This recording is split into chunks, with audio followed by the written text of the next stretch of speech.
Good morning, everybody. Welcome to another edition of the Go Forward Show, broadcasting here from Nashville, Tennessee at the NRB Show. We've got Ginger Sanders, who is an author with Abundance Books. She has her fourth book coming out, as you can see right here. This is the mock-up of the cover. Don't Worry About It, Reflections on Living Abundantly. Ginger, thanks so much for coming on. Hello, thank you for having me today.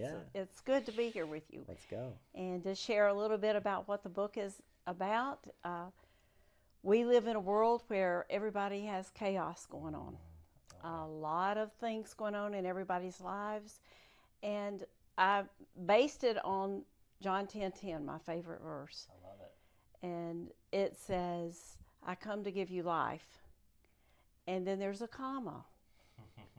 And we as Christians usually sit there because after we accept Jesus Christ, we think we've got it made. And we can walk with him and talk with him and just hold on and not move any further. But he goes further. He says a more abundant life. And so he has more for us. Our salvation is perfect, but he has more for us while we're here on earth. And I think we as Christians, we get caught up and sit in that comma. I call it the hammock. And we sort of sit there and just have the peace of God. Yeah, you're just kicking back, enjoying We're just kicking life. back like, and all enjoying. Right, I'm saved. I don't have to do anything else. That's now. I can right. just let That's the rest right. of my time go by.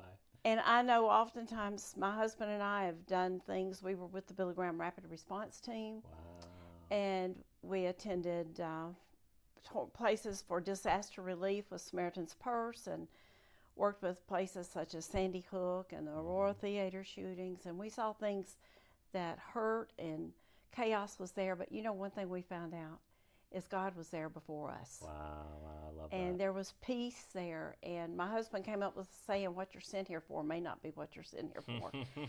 And we found people who could find peace in the midst of disaster. Wow. And the only way we can do that is by not worrying about it, is to trust God and let him be in control. And that is so hard sometimes to let go because we like to control things, don't we? 100%. And if we are in control, we feel like we're safe. But I think God looks down and goes, oh no, don't go that path, don't go that way. I love that. You know, it's funny, the more that I deal with successful people, I'll see that, you know, they get to a level of success and then they find out, wow, I'm still not happy. You know, like I thought that giving my life to building something and achieving wealth and getting stature in my industry would, you know, make me happy. And then they find, okay, well, if I give away my money and I bless people, that's what actually makes me happy. But a lot of times in the secular world, they're still missing that connection to like a higher power, that they're God, that they don't understand that, you know, just giving away your money for tax purposes and setting up a foundation and, you know, that kind of stuff. It's like, again, it's just like you're just chasing status. You're just chasing, you know, your name on a brick or your name on a table at a fancy dinner, or, you know, you're employing people, but you're not, you know, seeing the impact of your work. But it sounds like the type of stuff that you guys did was really about rolling up your sleeves, getting your hands dirty, going to places that were uncomfortable. Well, I felt sometimes having a real impact. Like we were holding on to a ski boat and he was driving it and we didn't know what we were doing. But you just have to let go and let God. And that's how we came up. Don't worry about it as a motto in our home. I love that. And we came up with that a long time ago when we were moving and being transferred to another city. And we thought we were going to be bankrupt because we had bought one house and hadn't sold the other house. And we just said, okay, we can't worry about it. If God wants us to move, he's going to handle it. And we realized if you put your trust in him, it goes a lot easier. And then you can be the happy Christian. And I'm not talking about a prosperity Christianity. I'm talking about the peace within. You're not talking about just doing things because, you know, you think that performative nature is going to come back to you in blessing. It's doing it really just in the glory of God. That's right. So that he will get the honor and praise. It's not about us. It's about him. And knowing that, it gives us, and it's something we have to do every day. We have to get up every morning and give it to him, because I'm one of these Christians that, okay, Lord, it's bedtime, I'm going to sleep, and here's my problems, and you take care of them so I can rest well. And then in the morning, okay, God, I'm ready to take them back for the day. And he goes, no, no. And he's got us in his hand and leads, guides, and directs. And just like when Peter stepped out of the boat, God didn't stop the storm, but Peter took his eyes off of Jesus. And even when God reached down and lifted him out, the storm was still going on. And we have to realize that in the midst of all of our battles, that God is there and he's ready to lift us out of the water and give us the peace so that we can serve and bring glory to him. That's what it's all about. Yeah, and I love, your book's about abundance, but everything we've talked about is serving others, right? That's so far. true. It's not talking about, collecting up, now that you're saved, you collect treasures on this earth. It's about, giving back and helping others. Well, I think that's the abundant life. That's great. Because you go to the hospital and you think, well, I'm going to go and she's been real sick, and I think I'll go up and just be with her the afternoon and encourage her. And you walk out and you're the one that's been blessed. Oftentimes, they are the ones that end up blessing you. I love that. All right. A big topic of NRB is AI. I'd be curious, as an author, a 4-time author, you've probably written books before AI was a word. Yes. And now you're writing a book when we're, at, some would say, peak AI, or it's, doubling every 6 months. As an author, has AI changed the way you write books at all, market them, any part of the process? AI is a big no-no as far as me telling my story. And this book is my story. Yep. Actually, I shouldn't say that. This book is God's story, how he intervened in my life and helped me through. And oftentimes I will catch myself and I'll say, because I did this, because I went there, or because, and I go, that's too many becauses. What's another word? And that you can use AI, and it just doesn't change the story, doesn't change the line. It's almost like a thesaurus on steroids. Exactly. Right? Instead of having that encyclopedia or thesaurus in front of you, you can choose another word. But other than that, I stick to my story. Yeah. What about on the marketing and the way that you organize, or any part outside of the actual writing I'm process? an old woman, and that's really hard for me to get into that. Let's go. Sometimes I'll call my son, and he'll say, Mom, are you calling for the TV or the computer? Nice. So I'm not there yet. Sure. But AI is going to make a big difference in the world of books. But I still like to hold that paper book. I have a tablet, but I love that paper. Yeah, I got rid of my iPad. I bought one when they first came out. Yep. And I would use it. Really, I found myself only using it on airplanes. And then when I got a phone that had a big enough screen, I'm like, this is redundant, And I do have books on my phone for when I don't have one with me. But yeah, I'm with you. My wife's an English major.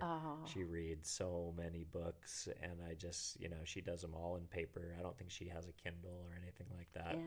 And I don't know, there's just something about the process of cracking a fresh book, the way that it smells. I love going into a bookstore. Yeah, I could spend the afternoon in a bookstore, and Yeah. just the smell of that paper, just Yeah. sort of a... For Christmas, the family goes to the bookstore, and we do a little Secret Santa on Christmas Eve, and we all buy each other a book. And, Oh, wonderful. it's a fun time. I had an article, a story in Chicken Soup for the Soul this past Christmas. Oh, nice. The Christmas edition. And I just love books, but as far as AI goes, I don't think there's wrong AI to be beneficial, but I think it can be well overused, and we need to tread softly. I think that's smart advice.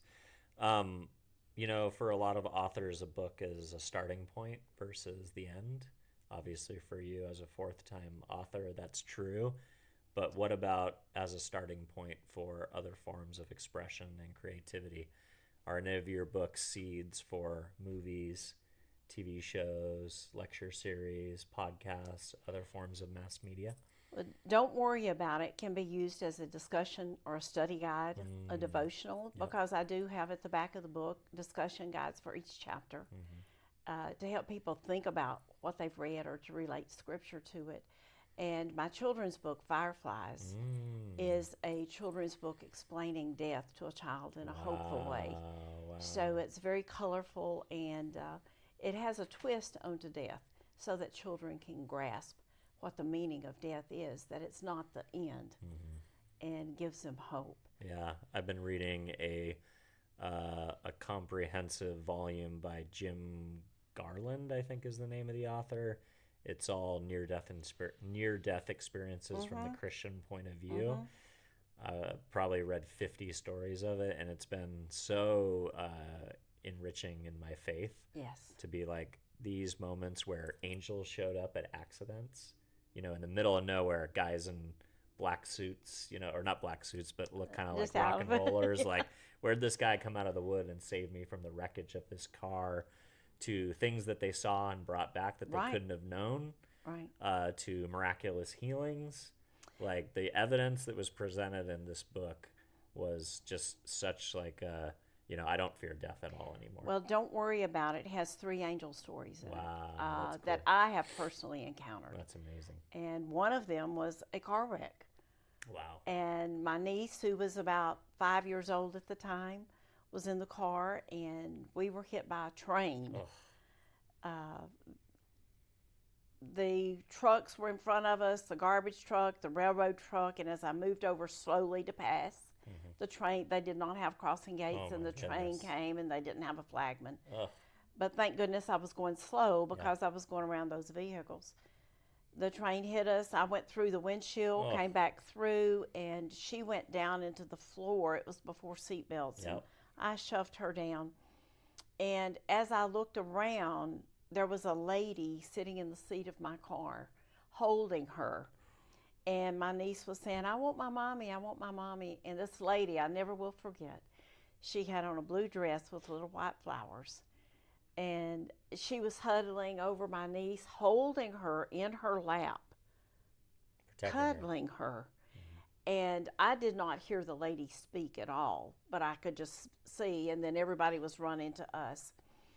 We get to the hospital, and they have the little curtains around our beds, and my sister and her husband walked in to my niece. My niece ended up getting about 11 stitches on her forehead, and I had about 700, but she had talked to the nurses before my sister got there. And the nurse told my sister, she walked in and said, congratulations. My sister said, for what? And she said, well, your little girl said she's going to have a baby sister. And my sister said, I'm not pregnant.